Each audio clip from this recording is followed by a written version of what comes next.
हाफिज़।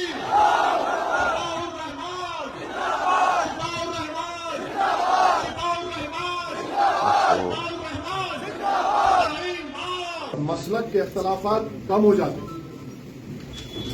तो आप जब 5 तारीख को वोट डालने जाएंगे, मेरी आपसे अदबन गुजारिश है आप तमाम से कि इस बात पर गौर फरमाइए। आप मेरा पूरी ईमानदारी से मेरा मानना यह है कि अस्सलाम वालेकुम साथियों, आज की वीडियो में बात करेंगे असदुद्दीन ओवैसी ने किस तरह से मुस्लिम लीडरशिप की अहमियत को बताया और कहा है कि मुस्लिम लीडरशिप के बिना इंसाफ आपके साथ नहीं हो सकता। जब तक आपके पास सियासी लीडरशिप, सियासी क़यादत मजबूत नहीं होगी, उस वक्त तक आपके साथ इंसाफ नहीं होगा। बैरिस्टर असदुद्दीन ओवैसी साहब ने एक हॉल के अंदर ये बयान दिया और कहा है कि मुसलमानों की लीडरशिप क्यों जरूरी है, किस लिए मुसलमानों की लीडरशिप को मजबूत करना चाहिए। पहले हम सुनते हैं असदुद्दीन ओवैसी का ये बयान। मसलक के अख्तलाफात कम हो जाते हैं। तो आप जब 5 तारीख को वोट डालने जाएंगे, मेरी आपसे अदबन गुजारिश है आप तमाम से कि इस बात पर गौर फरमाइए। आप मेरा पूरी ईमानदारी से मेरा मानना यह है कि हमारे वतन अजीज में मुसलमानों से इंसाफ, नाइंसाफी बोलिए, हमारे हुकूक का तहफ़्फ़ुज़, हमारी शरीयत की हिफाजत उसी वक्त होगी जब हम अपनी लीडरशिप को पैदा करेंगे। आप सुनिए, 50 साल से हम ये काम नहीं कर पाए, कई वजूहत होंगी, उसका वक्त नहीं है मेरे पास। मगर ये एक इलेक्शन दिल्ली का ऐसा है जहां से अगर हम आप तमाम लोग मुत्तहिदा तौर पर, इज्तिमाई तौर पर अगर आप एक फैसला लेंगे तो यकीनन इसमें पूरों की कामयाबी होगी। और अल्लाह सुब्हानहू व तआला सूरह इंसान में आयत नंबर 8 में कह रहा है कि कैदियों पर, मिस्कीनों पर, यतीमों पर रहम करो। अगर हम शिफा पर रहम नहीं करेंगे, उन बच्चों पर रहम नहीं करेंगे, उनका क्या कसूर है? वो तो कोई बाहुबली नहीं है, ये कोई बाहुबली तो नहीं है कि किसी को वो कर दिए, किसी को प्लाट पे कब्जा कर लिए। गलती क्या है? प्रोसेस एक पनिशमेंट बन गया इनके लिए। हम बराबर टिकट दिए शिफा को और ताहिर को, और ये समझ कर दिए कि हमारे पे इल्जाम लगेंगे, बोले कोई परवाह नहीं। हम एक पैगाम देना चाहते थे कि अगर आप ऐसा ही सबको जेल में डालते रहेंगे तो फिर गुमनाम हो जाएंगे। हम गुमनाम नहीं होने देंगे उन लोगों को। और जो शख्स उस काले कानून के खिलाफ एहतजाज किया, कोई गुनाह नहीं किया। मैं आज भी कह रहा हूं, वो CAA का कानून अगर NPR NRC के साथ शुरू होगा तो आसाम में जिस तरीके से डाउटफुल वोटर्स के नाम पर कई लोग आज फॉरेनर्स ट्रिब्यूनल में केस लड़ेंगे, ऐसे बहुत से लोग होंगे। कम से कम आप लोगों ने भारत में एक सियासी तारीख बनाई, शाहीन बाग बना के। आप लोगों से हौसला मिला। कोई सियासी पार्टी आपको नहीं, आप लोग खुद अपने मिली जज्बा बोलिए, तड़प बोलिए। बस मेरी आपसे गुजारिश है कि वही तड़प और जज्बे को 5 तारीख को दिखाइए। आप करिए। देखिए, दूसरी बात यह कि चाहे कोई पॉलिटिकल पार्टी हो, वो आपको वोटर बन के देखना चाहती, सिटीजन विद राइट्स नहीं देखना चाहती आपको। क्योंकि जिस दिन आप शहरी बन जाएंगे हुकूक के साथ, जब बराबरी की बात होगी, जब हिस्सेदारी की बात होगी, तो सब लोग क्या बोलेंगे? आप खामोश बैठिए। इनका पैगाम क्या है? आप खामोश बैठिए, हम देख लेंगे। कोई कुछ नहीं देखेगा, कोई नहीं देखेगा। हम देख चुके हैं। मैं आपको बता रहा हूं कि अभी पार्लियामेंट में संविधान के ऊपर बहस हुई। 1962 दिसंबर में कश्मीर में रसूलुल्लाह सल्लल्लाहु अलैहि वसल्लम के बाल मुबारक की चोरी हुई। 63 जनवरी में कितने लोगों को मालूम होगा कि 8 लाख बंगाल के मुसलमानों को ईस्ट पाकिस्तान में ढकेल दिया गया। 8 लाख। ये डॉक्यूमेंट्री प्रूफ है। और अगर और भी आपको चाहिए इसका प्रूफ, तो एक ऑक्सफोर्ड का स्कॉलर है, उसके डॉक्यूमेंट्स हैं।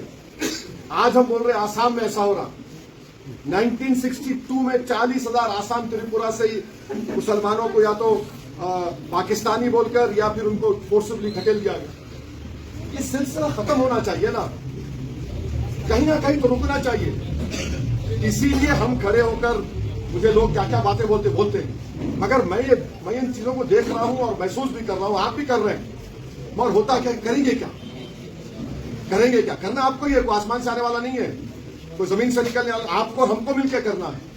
तो मेरी आप तमाम सदबन गुजारिश ये है कि ये उम्मीदवार हकदार है आपके वोट का, और मुझे पूरा यकीन है कि इसकी कामयाब होने के बाद ये वो तमाम बुरी हरकतें नहीं करेगा जो 10 साल से मौजूदा MLA कर रहे हैं।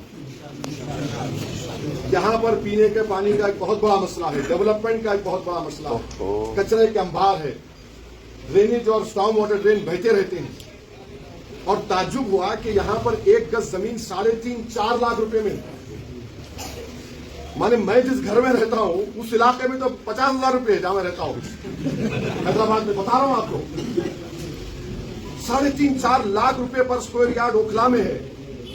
माने हैदराबाद के पॉश इलाके में आप चले जाइए, वहां पर ये मिलेगा। एजेंसी नहीं है आपकी, आप सिटीजन विद राइट्स नहीं है, आप सिर्फ वोटर बन के रह गए। आपको इन चीजों को हासिल करना है।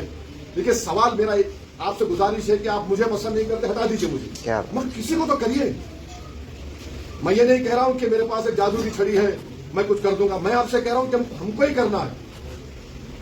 अच्छा, आखिरी बात, ये बार बार जो ताने मारे जाते हैं मुसलमान की लीडरशिप नहीं होगी, तो इस दूसरे समुदाय की होगी। अपर कास्ट की हो सकती है, जिसमें ब्राह्मण है, ठाकुर है, बनिया है, अदर बैकवर्ड क्लास के पूरे बरादरियां हैं, उनकी हो सकती है। उससे कोई प्रॉब्लम नहीं है। प्रॉब्लम है कि लफ्ज मीम आएगा को नहीं, क्यों नहीं होगा ये? इससे जमहूरियत मजबूत होगी, इससे लोगों में, आइन में, संविधान में भरोसा बढ़ेगा और हम अपनी बात को जाकर रख के लड़ेंगे। आप पार्लियामेंट का रिकॉर्ड उठाकर देख लीजिए हमारा, कितने सवालात मैंने उठाए, कितने इश्यूज पर मैंने बात की है। यहां का मौजूदा एमएलए, एडीआर एक ऑर्गेनाइजेशन है, उनके ऑनलाइन रिपोर्ट, एक लफ्ज नहीं बोलते, एक लफ्ज नहीं। एकदम सही। भाई, कोई डर के बीवी के सामने नहीं बोला तो समझ सकते सब, हमारा भी माहौल है। मगर अगर कोई ऐवान में जाकर भी नहीं बोलना चाह रहा है तो फिर कहां बोलोगे तुम, कहां बोलोगे तुम? तो मेरी आप तमाम से अपील है कि 5 तारीख के दिन आप लोग मुत्तहिदा अपने वोट का इस्तेमाल करिए, शिफा को कामयाब करिए, नाइंसाफी को शिकस्त दीजिए। ये जो लोग जेल में है ना, बीजेपी या हुकूमत जो काम करती है, ये सिलसिला शुरू हो जाएगा, फिर याद रखिए, किसी का भी नंबर आ सकता है। और मैं कल शिफा के घर कल हम गए थे, उनकी मां से मुलाकात हुई। अरे मुझे उस ज़ईफ खातून के अल्फाज मेरे दिल और दिमाग पर एक बिजली की तरह गिरे। उसने कहा कि ओवैसी साहब, मैं अपने बेटे को पहचान नहीं पाई। मैं ताजुब किया कि एक मां ने बोले मेरा बेटे की दाढ़ी व्हाइट हो गई। और यकीन मानिए, मां ही पहचान सकती है अपने औलाद को, बीवी भी नहीं पहचान सकती बात बात। सोचिए। और उसने कहा कि मेरी जिंदगी कब तक है नहीं मालूम, मेरे बच्चे को बाहर लाओ।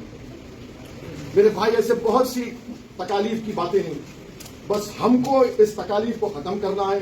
तो सुना आपने किस तरह से बैरिस्टर असदुद्दीन ओवैसी साहब ने क़यादत की अहमियत को समझाया और बताया है कि किस तरह से आपको इंसाफ मिल सकता है, किस तरह से आप क़यादत को मजबूत कर सकते हैं। जब तक आपके पास सियासी क़यादत नहीं होगी, उस वक्त तक आपके साथ इंसाफ नहीं हो सकता है। ऐसा भी बैरिस्टर असदुद्दीन ओवैसी साहब ने आवाम को आपने समझाया है। एक रूम के अंदर असदुद्दीन ओवैसी अपना एक कुछ कार्यकर्ताओं के साथ भाषण दे रहे थे। साथियों, आपके असदुद्दीन ओवैसी साहब के बाद आपको कितनी समझ में, अपनी राय को कमेंट बॉक्स में जरूर दें। खुदा हाफिज।